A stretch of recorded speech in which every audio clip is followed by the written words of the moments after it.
a different angle.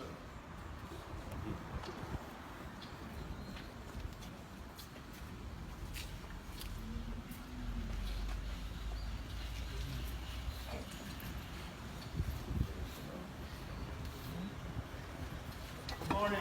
Good morning, sir. Anybody don't know me? Can you raise your hand? Right, so I'm known to everybody, so what I'm about to say and how I'm about to deliberate, expect it to come as one. The CPG is a structured partnership that is entwined into the operation of the Ghana Police Force. And so the deputy commanders are called the coordinator of the CPG. This is the first thing. And so we go back to basics. With immediate effect, and this is instruction, with immediate effect, the coordinators, all the deputy commanders will speak directly with the CPG executives, and I'll tell you the posture so we can get down to the lowest order in the CPG.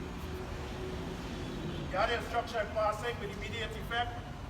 The deputy commanders must consult with the commander for us to have a CPG desk at all the states, all the subdivisional headquarters. And if it is not done, I'm going to send somebody home and I'm going to transfer somebody. Very importantly, listen up to this conversation. Don't clap. I'm very serious about this. The third thing that needs to happen, and it must happen immediately, every religious week, the station sergeant must have meeting and training with the CPG ranks. Every religious week. Every fortnight, the subdivision officers must have meeting with the station sergeants and the CPG ranks. Every fortnight. Every month prior to this executive meeting, the coordinators for the CPG, which is the deputy commander, must have a coordinating meeting in the region, and they're going to amalgamate patrols, and so when you come at this level, we're not going to have two different figures. That is a must. Mind you, the weekly instruction classes must come from the sergeant. The fortnightly meeting, all the sergeants must attend that meeting with the CPG ranks. On a month end, the coordinator, which is the 2IC, must have a meeting that encapsulates the CPG executive. And that is in preparation to come to this meeting on a monthly basis. I want to pause there.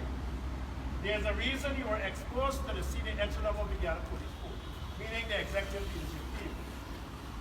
And if you are listening to what's going on, head of special ranks focus heavily on intelligence-led and coordination of information. DC operations spoke to assets and incorporate operations for safer communities. Admin spoke to accountability, and now commissioner speaking policy. And so there was no disjoint in here. Transition to the top. And so we stopped at the monthly meeting. But there are some issues you need to iron out now. And I can speak with this autonomy and this authority because I was the commander, meaning I work harder. And so I want to interject this now, and this will create some degree of interest. And guess what? You're going to have a chance to ventilate. But I want to say this without any apology. Anytime I get any feedback from any executive or through my intelligence officer that anybody, whether liaison officer or at a coordinating level, trying to politicize this group, I'm going to sort him out and sort you out. This is a professional body.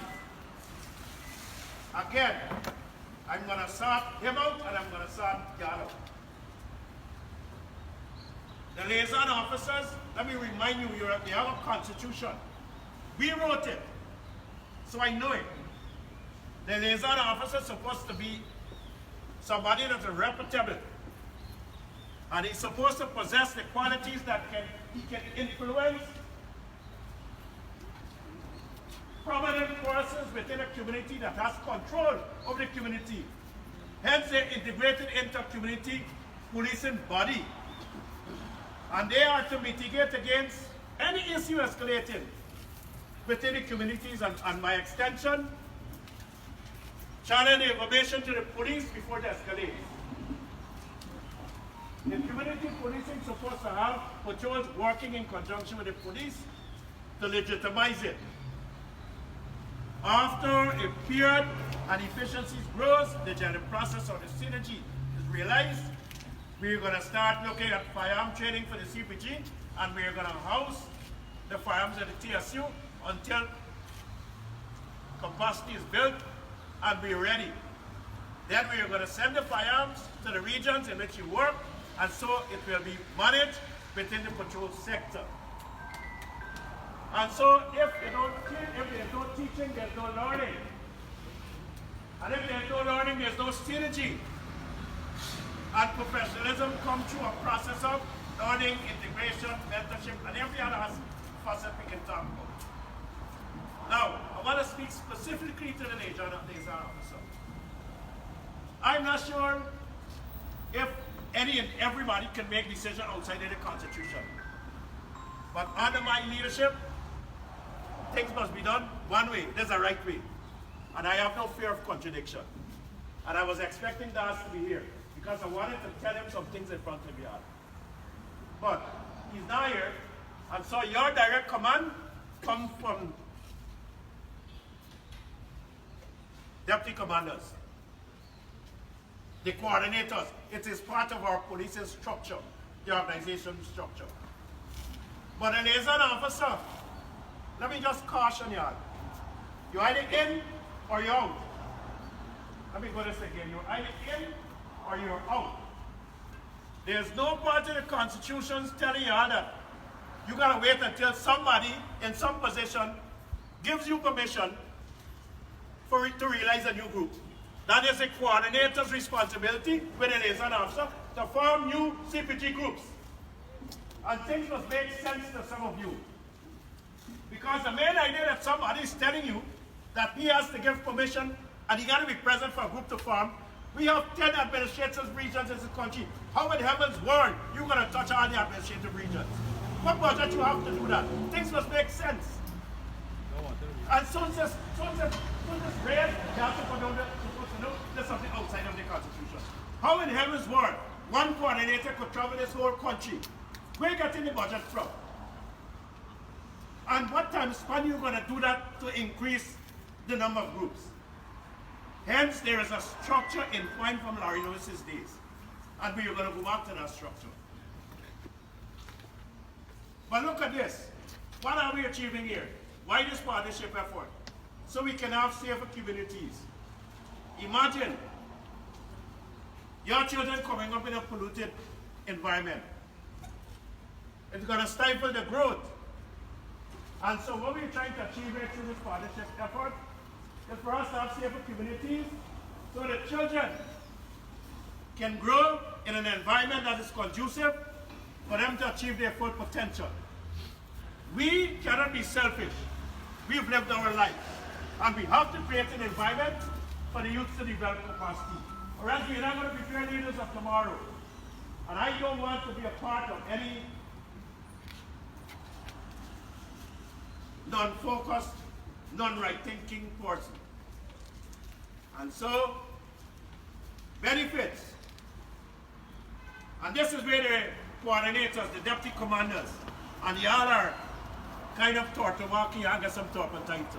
Not to worry. Y'all can get some turpentine just like everybody else. Imagine you have CPG groups in every village across a region. The propensity for any occurrence of crime will be highly impossible. Let's don't put it in percentage. It's highly impossible. And so if you're really concerned, it's not the police you're helping. You're partnering with the police to ensure you secure a safe community for you and your family. If you don't cooperate with the police and we operate in isolation, let me give you an example. Bushnut. Who's the Bushnut police?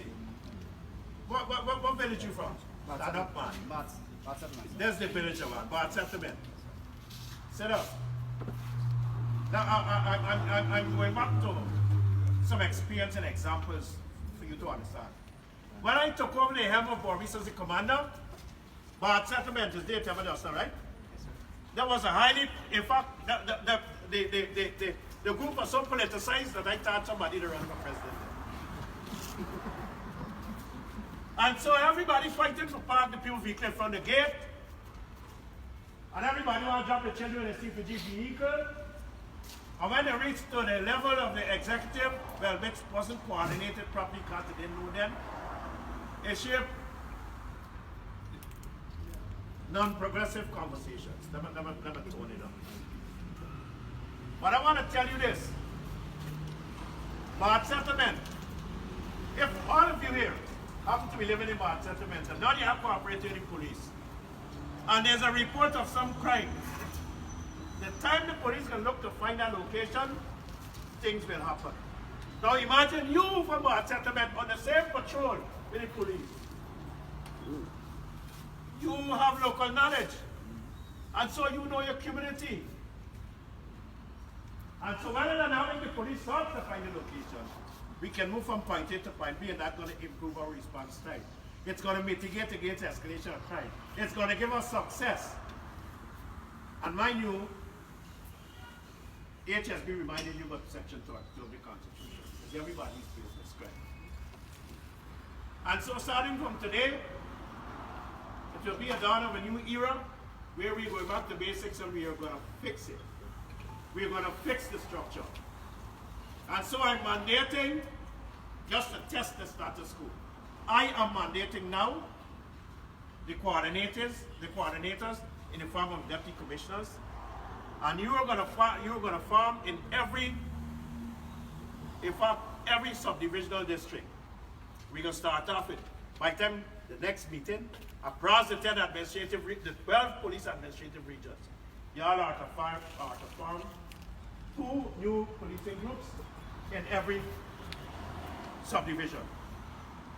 And so by the time you come here, I'm supposed to be having 48 more new community policing groups.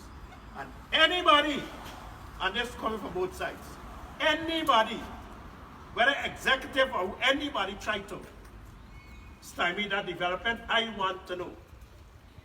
Because you show me where you're sitting, and you should be part of this development. And mind you, I'm the commissioner of police. And if at my level I can tell you, it's very important for us to gel. Nobody below me can stymie that, or else there will be consequences. And so I'm saying that to reiterate and to emphasize the importance of this partnership here. We are not going to work in isolation as a contemporary police force. We are going to work with not only you, but all the partners we can have. But what are we trying to achieve? We are trying to achieve a safer community. It's not what we do, it's how it is done. And we have to find mechanisms in place to prevent time wasting and look at efficiency through a particular methodology. And so I'm looking at the disjointed way in which you're encapsulating information from the regions. And so right away, DC admin was showing me the methodology you use to amalgamate information in terms of patrols and the rest of it. If there's a boat in the sea and there's no captain, the boat will go anywhere. But if there's a course for you to charter, you're going to achieve your objective.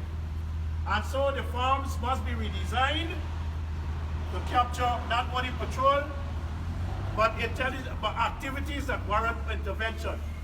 And so the patrol must be in the communities, and this especially for the coordinators, the deputy commanders. I need to know where the vulnerable people live. I need to know where there's overgrown vegetation. I need to know where the gamble shops are. I need to know where the youths are smoking drugs. I need to know where the truancy in school dropouts were normally like. I need to know how many patrols they did. I want to know how many arrests made. I want to know we want to know everything. And in an effort for us to do that, I'm going to leave Deputy Commissioner Operations and Head Special Branch, and we're going to design a farm before we leave here today.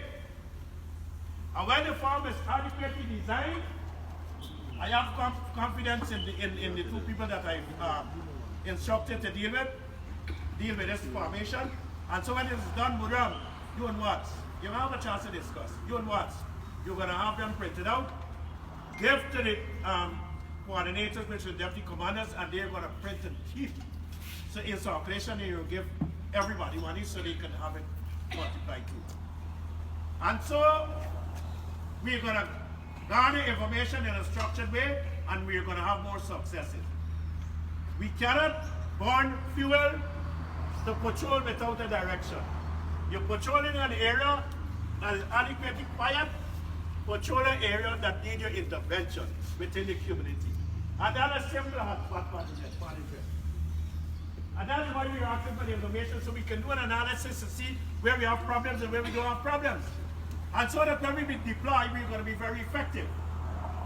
And mind you, I'm coming out the assets of the CPG. I'm going to do a concept to the minister, and we're going to train one person from each region, or two people from each region to have a turnover, and we're going to teach you to do logistics. And we'll just take a note of that for me. And so you can account for the accoutrements and vehicles and everything coming from the CPG. Because we have people who are accounting for those things that don't know nothing about logistics. And so again, it's just a like, rather than competencies, and somebody handpicked, rather than having them train and prepare. And so the other way in which we do things, that's in the past. Everything that we're doing after now will be in a structured and accountable manner. Again, how can we account for patrols at stations? And if I decide to go through these deputy commanders, I'm not going to only discipline them, but I may have to go to the commanders. So I'm not going to say that, but I'm going to pass some instructions now. The CPG desk must be realized by tomorrow afternoon. So from Monday afternoon, from Monday morning, must be occupied. And there's an arrangement. The person who's occupying the CPG desk can either remain voluntary, or we're going to swear you over to a full-time RC, and that will be your responsibility. Or, which is part of the mechanism, the sergeant in charge of the station will supervise the recordings and the movement of CPG. Now, I've looked at the document that you brought, and it's not legitimate. It can't stand up to scrutiny. Because if I'm to say that I know that seldomly CPG reports a station, and the names and everything are recorded, and they are briefed and then posted out, that is not happening. And it's not happening because these are lazy deputy commanders.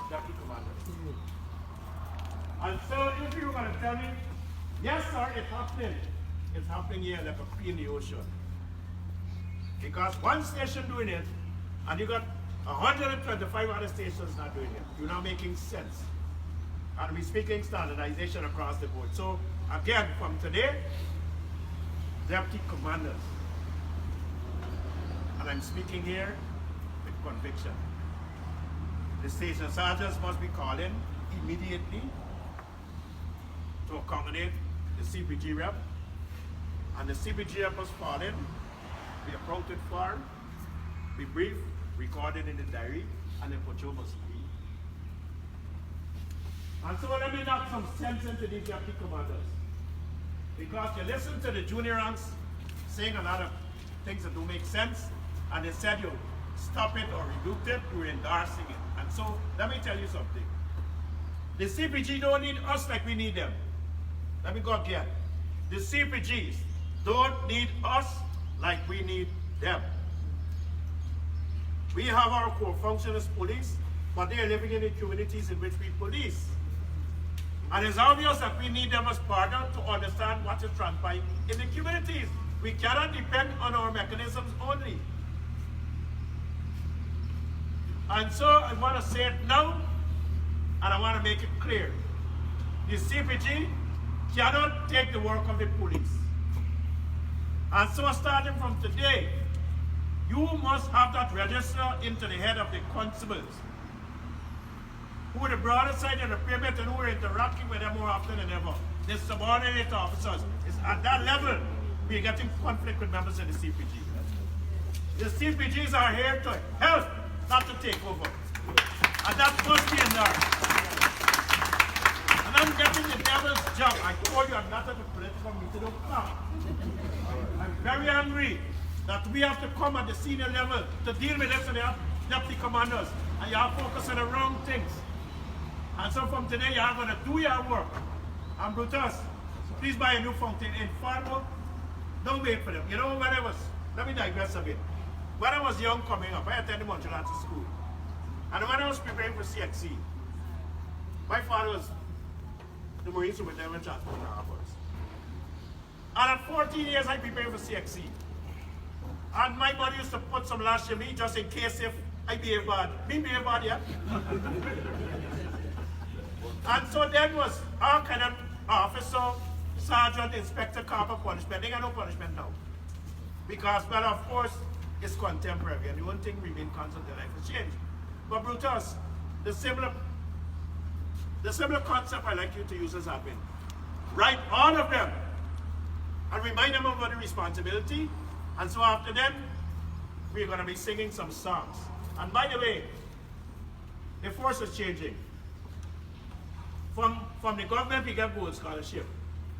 And then we get economy status. And so Torsi is compulsory. The government of Guyana, in fact, His Excellency, the President made it collusive that from the rank from cadet to commissioner must qualify themselves. And the academy must be right up here. And so, we don't have a choice. What I said? And so we are now embarking on tooling the economy, and everybody passed through that economy will be accredited. And you, all of you here, must benefit from that if we just strengthen our standardization process. But more importantly, much is given, much is expected. We're not going to promote underperformance. I can tell you that from the outset. If you're underperforming, you're not going to be promoted. And so, while I'm urging efficiency, I would like to help in a structured way, because you will be my focus, the Deputy Commander. You need to have a checklist of things you need to do and take off every day. Because if you continue operating in an ad hoc way, and when you remember something, then you remember it got to be done. At my level, I have a checklist. And I show all the senior people sitting up here, they're in possession of a checklist. Start doing that for many reasons. And if you can't manage at your level, you can't manage above your level. And we, as the ELT, are dealing with TORs and SOPs for the implementation of the 6 strategic pillars. Last year, we focused heavily on partnership, performance, and infrastructure. And if you look around the country, you're going to see brand new spanking stations. If you look around the country, you'll see the commanders doing outreach. The deputy commanders sitting in office and feel that they're the commanders. That will change. And so we emphasize a lot of partnership through TRs, MOUs, MOAs, memorandums of understanding, memorandums of agreement with universities and those places. This year, we're going to focus heavily on operational priority. Performance.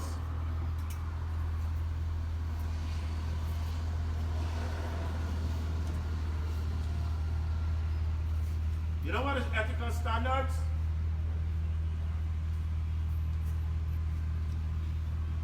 Ethical standard is a standard that is set that one can emulate and is moral in nature.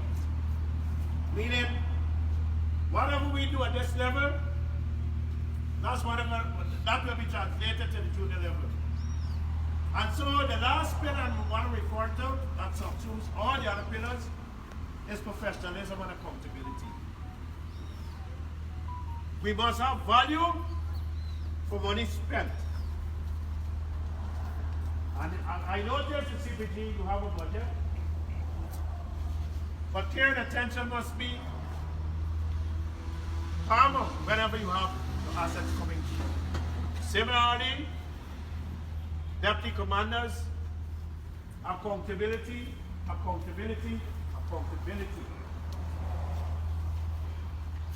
I'm going to advocate strongly, and you must advocate strongly,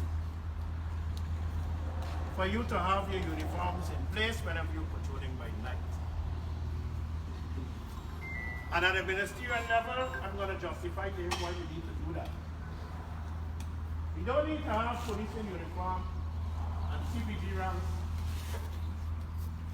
who ain't get on short pants, get on long pants, and who long pants, they fit good short and top. We don't want that. We like uniformity. We're contemporary now. We want the security apparatus in this country to be second to none in the Caribbean, the CARICOM, and by extension the ABC countries. We have to start now if we're to achieve that.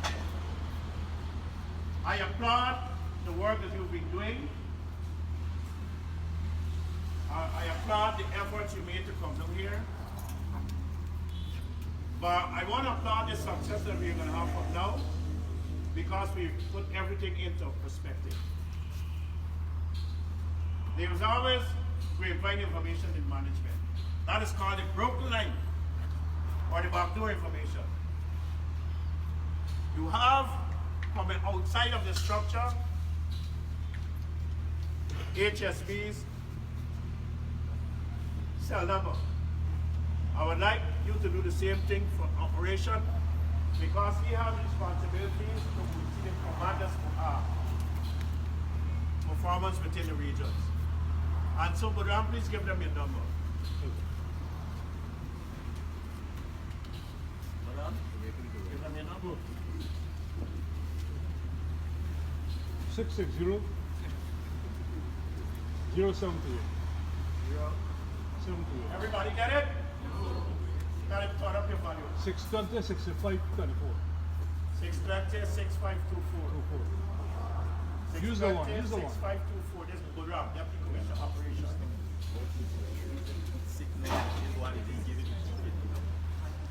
If you talk to listen at the same time, you will cause confusion. So are we ready to listen? Yes, sir. Budram, please speak. 620 65 24.